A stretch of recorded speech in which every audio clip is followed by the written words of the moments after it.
Hey, it's Bob here at Sorrento Hill. You know, I saw a thing on Facebook that I thought was pretty funny. It said, look at this weather, being all springy and cute, acting like it didn't try to kill us last week. And yeah, it certainly did try to kill us last week. I was looking back there with some of my plastic sagging. As you can see, I put plastic around the south side and a couple of pieces on the east side of the house. I've still got to cover that big window in the doorway. Not real crazy about climbing on a ladder when it's rainy, but at any rate, the goal was to keep some of the moisture and the wind and the like out of a house, keep things a little drier, and it worked pretty good because when the snow came last week, it blew pretty good and it kept the snow from getting up on my floor, which was a good thing. So just out taking a look around. Last week, this time it was single digits and the wind chill was below zero, and today it's up upper 50s or low 60s, whatever. So it's a lot more comfortable. But you know, I got plenty of things to do. Like I've got to put new plastic on the roof of the solar kiln between the snow and the winds, and of course that plastic, it ages out in the sunlight, so I've got to replace that. It'll take about $10-12 worth of plastic to do that, and of course just the time getting out there. And so today what I'm planning on doing is and Debbie thought I was crazy for doing it because she said it's wet out there. But today what I'm going to do is charge up a couple batteries for my drill and fire up my little head-mounted flashlight, and I'm going to go underneath the house. Now what I've done, and I'll show you in the bathroom here, it's easier to see. Maggie wants out and then she decides she wants in. Is you can see right there where I'm pointing, there's a piece of red PEX coming up. What I did is I took some scrap pieces of PEX, some cutoffs, and you can see another one right there, and I put those down in the holes where my water's going to be coming up, because what I got to do is get underneath there with my drill, and I've got to drill some holes in floor joists in order to snake my PEX through, and I'm going to do that in as straight a runs as possible. I was going to just bend it and curve it, but my floor joists are on 16-inch centers, and so I'm going to go ahead and put the elbows in so that I can make my run straight and fit up nice and tight against the floor joists. Now, I've got one of the things I've got to be cautious of is I do have where I drill my holes down, and that's part of the reason why I'm going underneath to do that, is I'm going down into the floor, but I've got my radiant heat tubing under there. And what I'll be doing is putting my hot and cold water lines about an inch or so, 1 to 2 inches below that radiant heat tubing, and then there'll be insulation between that and the bottom of the floor joist. So my goal is with that to keep all my water lines will be in an insulated space, so they shouldn't be in with that radiant heat tubing. It'll keep it warmer, so I shouldn't have to worry about my water freezing underneath the house as long as we keep the heat on. And of course then I'll be once we get in here and things get to that point before next winter, since we'll be in the house before next winter, what I'll do is I'll go and I'll put skirting all around the house. And I saw a guy had a great idea, and it was on what was it? Wild Wonderful Off Grid, whatever. They built an A-frame house out in the country, all off grid, because they're so far away from the highway. And what he did is underneath his house, he put a GFI outlet in case he needed to plug a tool or a heater or anything in. And then he also wired in some LED bulbs, some LED fixtures, some of those, like LED shop fixtures, wired in 3 or 4 of those. So he had light under there. And I thought, that's pretty smart, because, you get under there and you got to run a long extension cord if you need to do anything, and you don't have any lights. It's dark, especially once I get the skirting around it.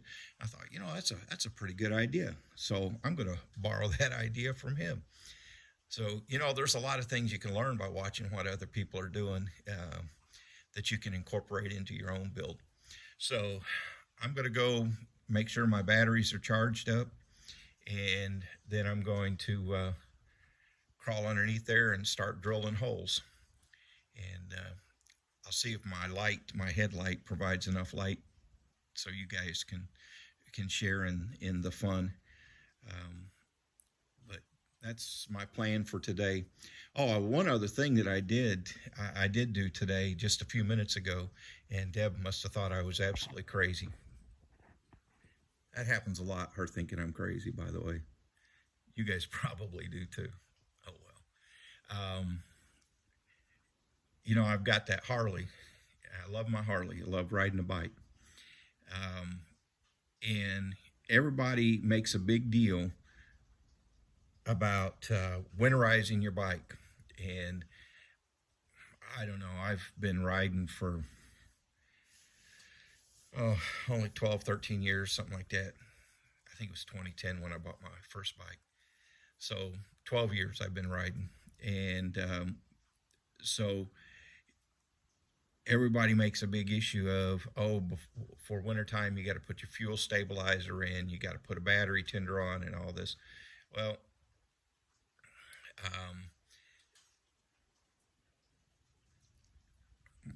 I used with my old Dynaglide, I used a battery tender once, 1 year, and it didn't seem to help any. And then my battery tender, I have no idea where it is. I guess it's packed away somewhere. So out here, I have not run a cord across, and I haven't bought a new battery tender. And this is the second winter of having the bike out here, and I've never put it on a battery tender. And I just went out there last week. We had temperatures down in the teens and the single digits, wind chill factors down 20 and 30 below zero.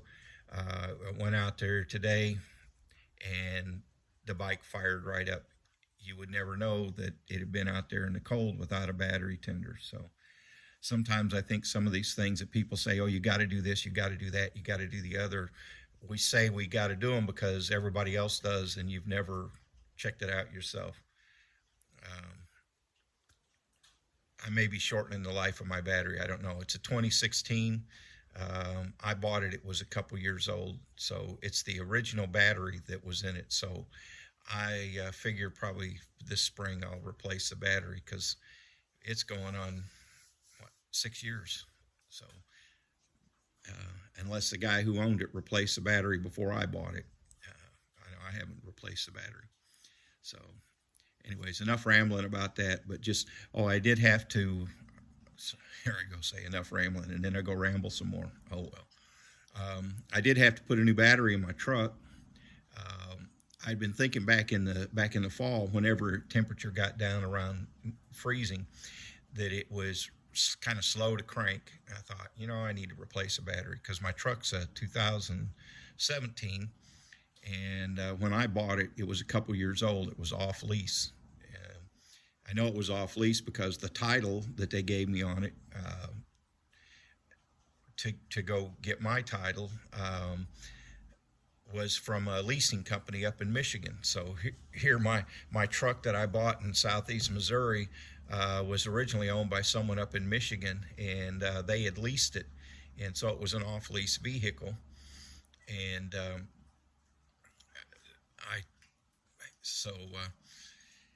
that battery had been in there for 6 years. I say 6 years, it's a 2017, but when I pulled the battery, it was stamped 11/10/16. So that battery is 6 years old, and it gave up the ghost. Had to buy a new one. And it's crazy the way they make these things nowadays, because in order to change a battery in my truck, I had to remove a brace that goes between the fender and the firewall.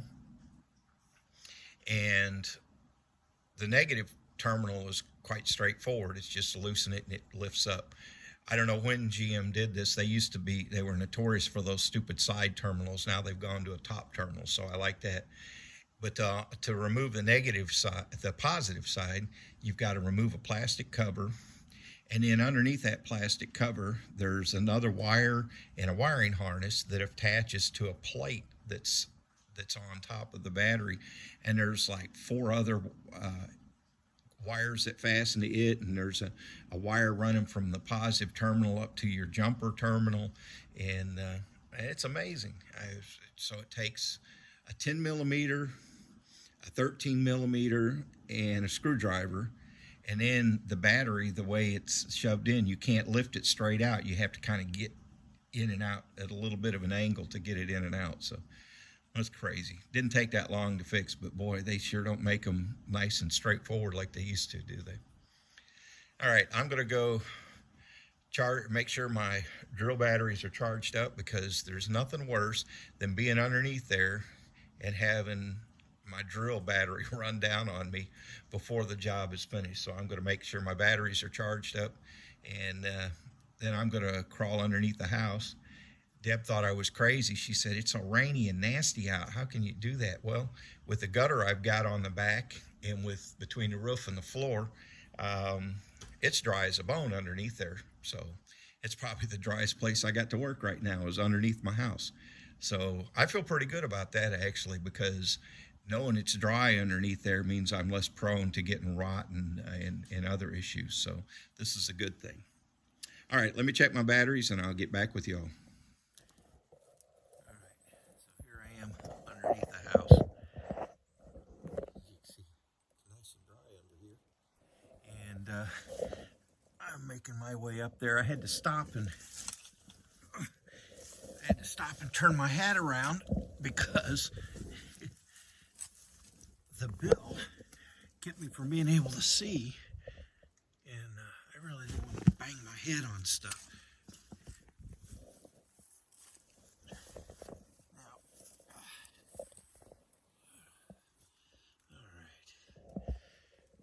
See, well, maybe you can see under here. I've got all my radiant heat lines, and I've got my water lines.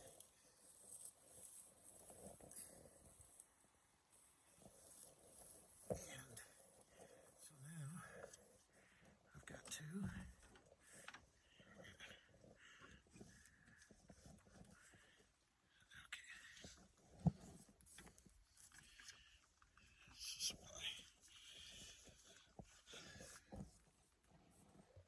things I'm going to have to do is right up under here.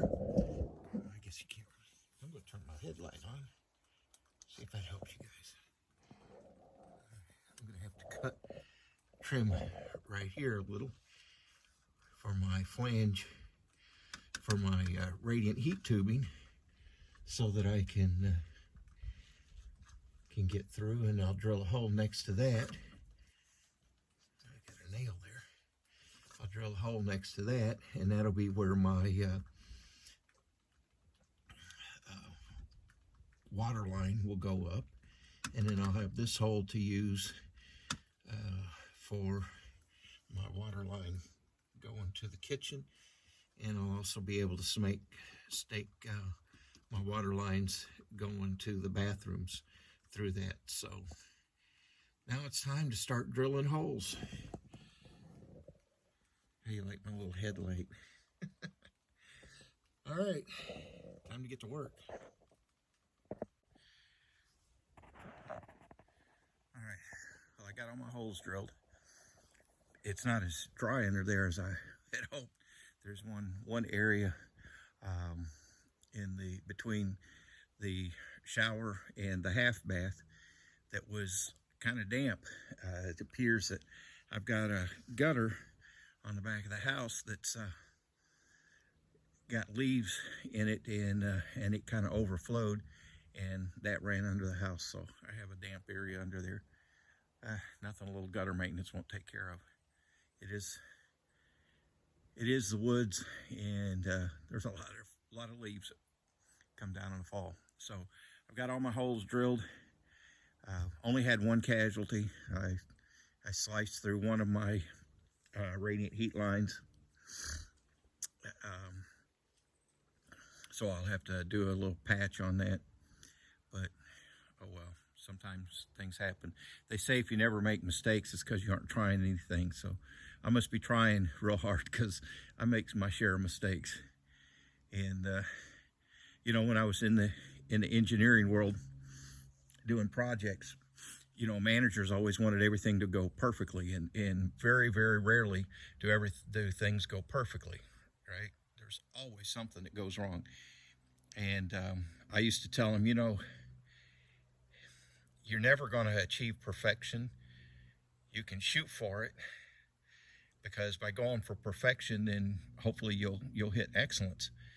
But it's not just in, you know, everything going smooth. Part of it is how do you recover when things don't go smooth? Do you let that throw you off the rails, or do you go, okay, let's figure this out and fix this and move forward? Do you let it, like I said, throw you off the rails and get you all discombobulated and forget what you're up to? Or do you recover from it and learn from your mistake so you can make new ones and not the same ones over and over? All right, I'm going to go warm up and dry up a little bit, and then maybe if I've got the energy, I'll start sticking pecks down in holes. We'll see how I go. But at any rate, don't be afraid to get out there and do something you've never done before. Again, this is one of those things, you know, putting my my water lines in. This is one of the things I can do when I've got warm enough weather that that I can handle the pecks. Because if it's too cold, it doesn't want to come uncurl, because it comes in those 100 and 200 foot rolls. When it's a little warmer, it's easier to get it to straighten out and easier to handle. So I'll be measuring and cutting and crimping pecks together. So we'll see how that goes. Thanks for stopping by, and we will talk to you on the next one.